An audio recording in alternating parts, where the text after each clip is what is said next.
Hi, today I'm going to show the proper threading of a Singer Model 12 sewing machine. This particular machine dates from 1881. Most all the versions of this will be very similar. There might be some few changes on where the tension is located on the earlier models. It's a little knob down here. In the later versions it's up here. Some of them will also have a little bit more complex bobbin winder, but this is for the simple bobbin winder that you see here. First of all, we're going to start with winding a bobbin, and the bobbin actually goes in with the wheel here, and one end tucks in to the solid arm and the other one goes into the spring-loaded wheel. Usually I'll take the thread and tuck it under one end of the bobbin, and then what you want to do is you want to press the wheel up against the tire up against the hand wheel. This particular machine has a clutch that you can pull out and turn in order to wind the bobbin so that it disengages the needle. So we're going to go ahead and get started. This machine does not have a guide, so the job is that you have to guide it yourself, and it's kind of best done from a distance. And we'll wind this real quick, swinging it back and forth to get an even amount on the bobbin. And that should be enough to get us started.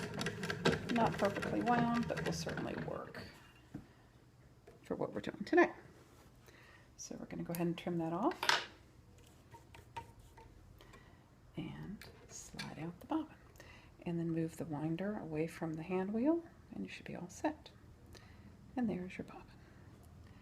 This particular machine has a shuttle that looks like this, with two slits and a line of holes in an arm. To thread this particular one, you're going to want to have the thread coming over the top, and it tucks in to the shuttle to the point first. There's a spring-loaded part, and then it snaps into the back.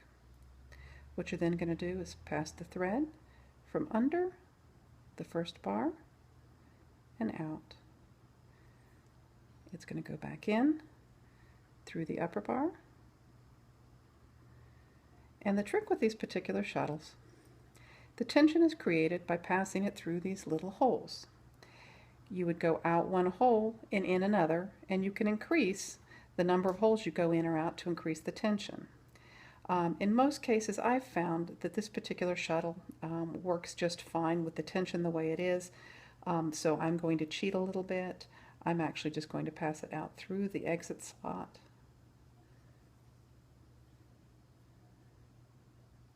and under the arm. After you play with these machines a little bit, you'll kind of get a feel by tugging on this what kind of tension is created, and that to me is enough tension for this machine to sew. So I really don't need to pass it through some of the holes, but if you were to do that, you would come out one of the holes, you would go back in another hole, and then you would always come out through the slot and then pass it under the curved arm so that it threads or feeds freely when it's in the machine. So we'll slide the shuttle into its place here. And threading the machine is not difficult from the spool pin. It passes through the first thread guide. It passes down through the tension discs. It passes through the take-up arm, front to back. I'm going to go ahead and raise that. Bring it back up. There is a thread guide right here on the needle clamp. So I'm going to pass it down through that thread guide.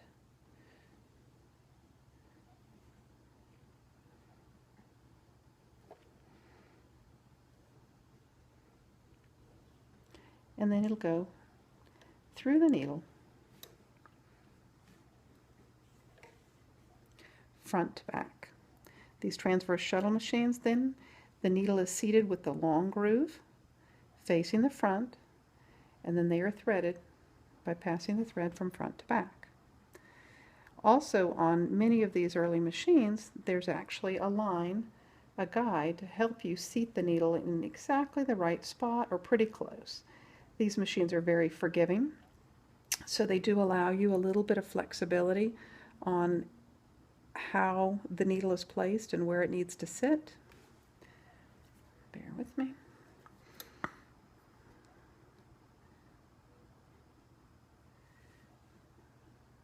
Well, this one's giving me a bit of a fit today. Tiny needle. And challenged eyes. There we go. And I'm going to show you. On this particular machine, right up here on the bar, the needle bar, there's actually a line.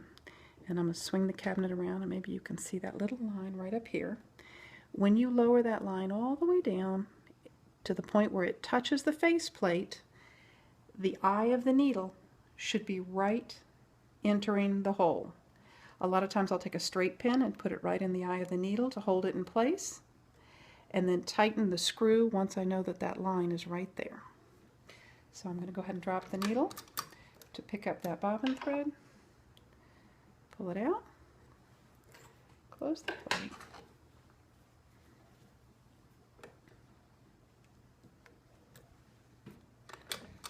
and off we go.